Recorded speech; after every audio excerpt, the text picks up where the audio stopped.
ایران ہے، اس کے شمال مشرق میں ترکستان ہے، روسی اور چینی، مشرق میں افغانستان ہے، پاکستان ہے، یہ ایک بہت بڑا سالڈ بلاک ہے۔ بہرحال نوٹ کر لیجئے، عالم عرب جا چکا۔ کوئی دن کی بات ہے، میں سنسنی پیدا نہیں کرنا چاہتا، لیکن حالات اور واقعات سے نگاہیں بند کرنا بھی کوئی دانشمندی کی بات نہیں کہ یہودیوں کی سازشیں بالآخر ناکام ہوں گی اور دین حق کا بول بالا ہو کر رہے گا۔ لیکن آج وہ قلب جو ہے عالم اسلام کا، وہ یہودیوں کے شکنجے میں کسا جا چکا ہے۔ اکثر وہاں کے جو حکمران ہیں امریکہ کے ایجنٹ ہیں، اسٹوڈیز ہیں۔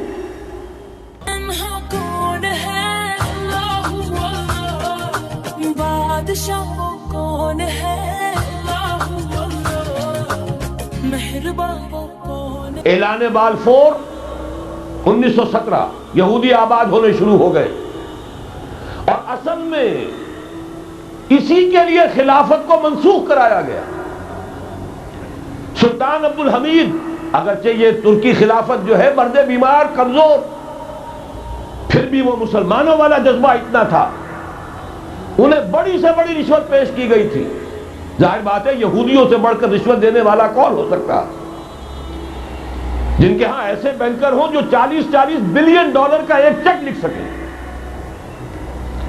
پھر یہ کہ ان پر سیاسی دباؤ بہت ڈالا گیا، انہوں نے جب تک خلافت عثمانیہ برقرار رہی یہودیوں کو فلسطین میں آباد ہونے کی اجازت نہیں دی، کہ جو معاہدہ کیا تھا حضرت عمر نے رضی اللہ تعالی عنہ، خلیفہ ثانی نے، خلیفہ راشد نے، ہم اس کے پابند ہیں اور ہم یہاں یہودیوں کو آباد ہونے کی اجازت نہیں دیں۔ لہذا انہوں نے اس خلافت ہی کا بستر طے کرایا، اس لیے کہ نہ رہے بانس نہ بجے بانسری، نہ مسلمانوں کی وحدت ملی کی کوئی علامت دنیا میں باقی رہے، اور نہ مسلمان کسی مسئلے پر جمع ہو کر کوئی موقف اختیار کر سکے۔ اعلان بالفور کے نتیجے میں آباد کاری شروع ہوئی۔ 1948 میں اسرائیل قائم ہو گیا، معجزہ ہو گیا۔ 1967 میں اس کی توسیع ہو گئی۔ اس میں ایک بات اور بھی عرض کر دوں، یہ سارا کس طور سے ہوا ہے کام؟ آپ نے زائنزم کا نام تو سنا ہے، صہیونی تحریک۔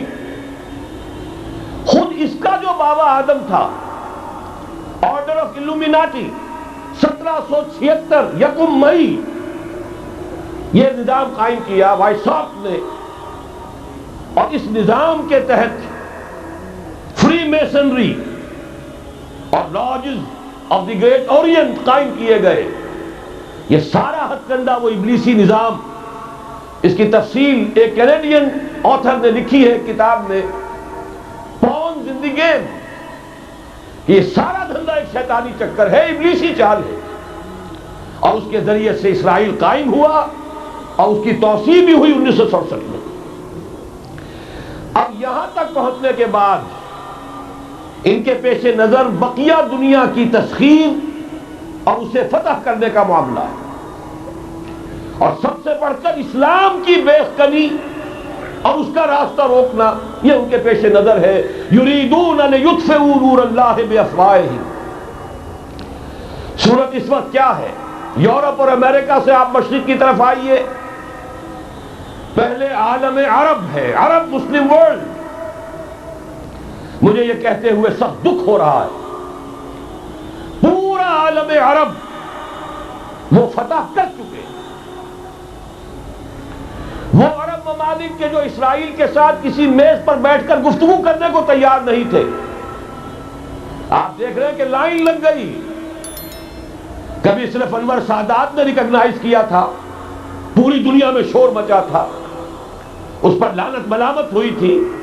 اب تو ایک ایک کر کے، وہ شاہ حسن ہو چاہے شاہ حسین ہو، اب تو وہاں سے ویزے ختم ہو رہے ہیں۔ ان کی جو عالمی تسخیر کا پروگرام ہے وہ آگے بڑھ رہا ہے، اور بدقسمتی سے امت مسلمہ کا جو قلب ہے، اس امت کا قلب امیین پر مشتمل ہے۔ هو الذی بعث فی الامیین رسولا منہم یتلو علیہم آیاتہ ویزکیہم الی آخر الآیہ۔ حضور بھی امی تھے، انہی میں سے تھے صلی اللہ علیہ وسلم۔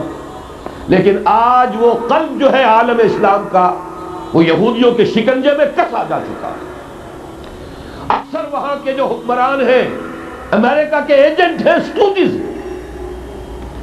یہ حالات جہاں تک عالم عرب کا تعلق ہے تلخ حقائق ہیں جو بیان کر رہا ہوں، اس لیے کہ آپ کے سامنے رہنا چاہیے۔ یہ جو اقبال نے کہا کہ دنیا کو ہے پھر مار گئے روح و بدن پیش، ابلیس نے پھر اپنے درندوں کو ابھارا، اللہ کو پا مر دیے مومن پہ بھروسہ، ابلیس کو یورپ کی مشینوں کا سہارا۔ یہ دوبارہ ایک بہت بڑے پیمانے پر حق و باطل کا گھمسان کا رنگ پڑنے والا ہے۔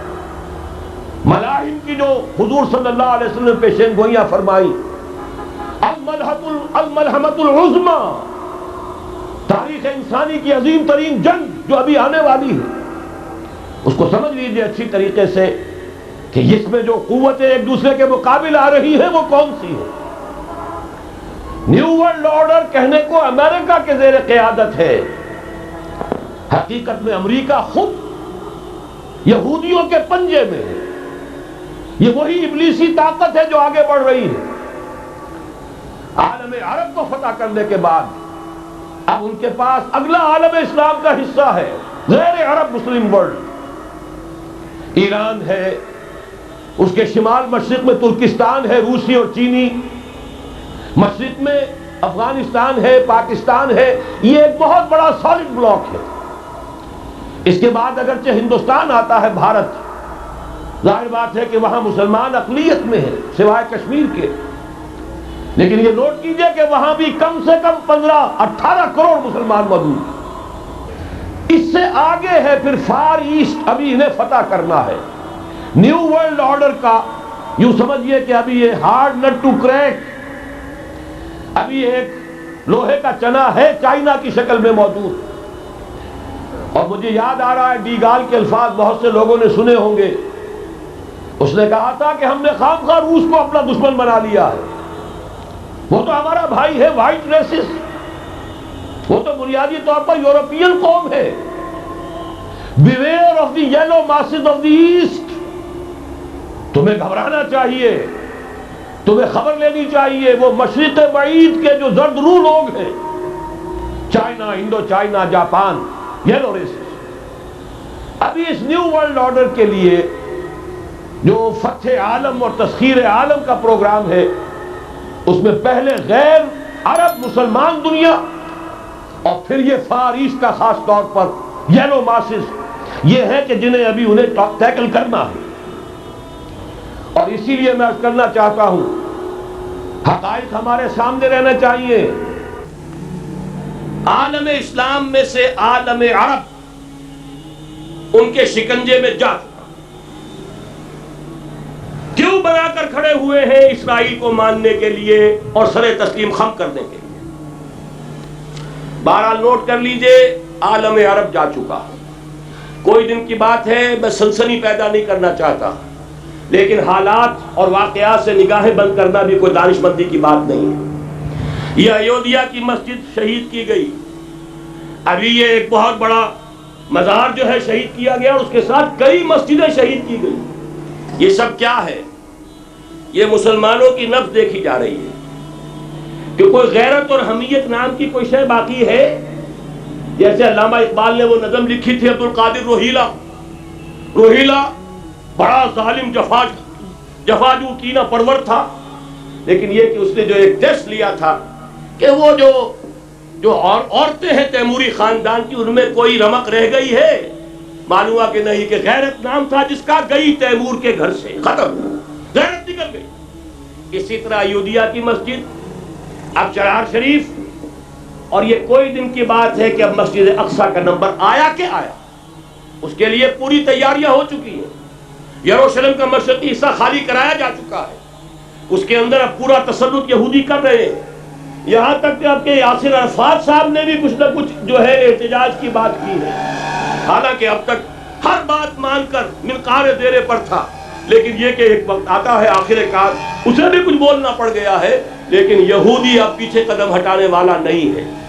ان کا تھرڈ ٹیمپل، تیسری مرتبہ ہیکل سلیمانی تعمیر ہونا ہے۔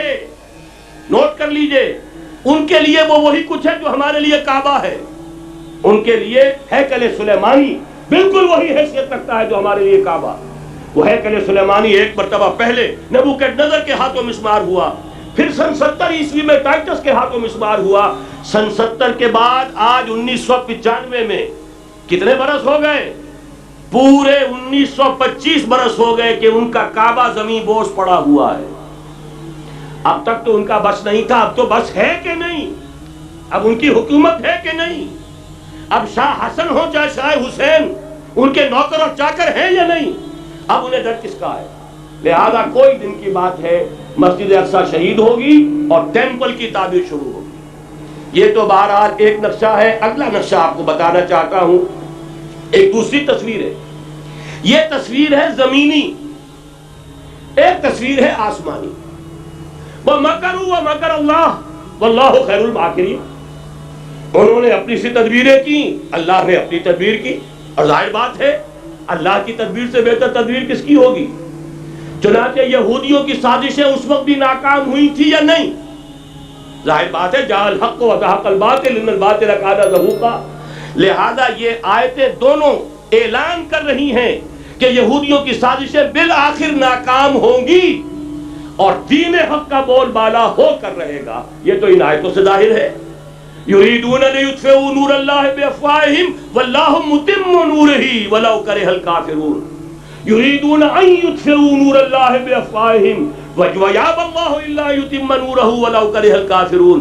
هو الذی ارسل رسولہ بالہدی ودین الحق لیظہرہ علی الدین کلہ ولو کرہ المشرکون. اللہ نے تو بھیجا ہی ہے اپنے رسول کو اس فیصلے کے ساتھ اور یہ ذمہ داری اور مشن دے کر کہ جو دین حق آپ کو دے کر بھیجا جا رہا ہے اسے غالب کیجئے, نافذ کیجئے, قائم کیجئے. اس مشن کے ساتھ بھیجا جا رہا ہے. قرآن کہتا ہے ببانگ دول وما ارسلناک الا کافۃ للناس بشیرا ونذیرا. اے محمد صلی اللہ علیہ وسلم, ہم نے نہیں بھیجا ہے آپ کو مگر پوری نوع انسانی کے لیے بشیر اور نذیر بنا کر. تو جان لیجئے کہ یہ مقصد بعثت محمدی صلی اللہ علیہ وسلم بتمام و کمال اس وقت پورا ہوگا جب کل عالم انسانیت پر, کل روح ارضی پر اللہ کا دین اسی طرح غالب ہو جائے گا جس طرح کہ محمد رسول اللہ والذین معہ صلی اللہ علیہ وسلم ورضی اللہ تعالی عنہم اجمعین, ان کے ہاتھوں سے, ان کے ایثار سے, ان کی قربانیوں سے, جن کا نقشہ آپ کے سامنے مولانا کھینچ چکے ہیں, ان کے احسان, ان کی قربانیاں, ان کی محنت, ان کی جفاکشی, ان کی سرفروشی, ان کے جان تن من دھن لگا دینے کے نتیجے میں جیسے اس وقت غالب ہوا تھا کل روح ارضی پر غالب ہوگا, تب کہیں جا کر مقصد بعثت محمدی مکمل ہوگا. یہی وجہ ہے اقبال نے کہا تھا وقت فرصت ہے کہاں, کام ابھی باقی ہے, نور توحید کا اتمام ابھی باقی ہے. لیکن ساتھ ہی خوشخبری بھی دی تھی, یہ چمن معمور ہوگا نغمہ توحید سے. آئے گا وہ دور, یہ چمن معمور ہوگا نغمہ توحید سے, لازماً آتا رہے گا.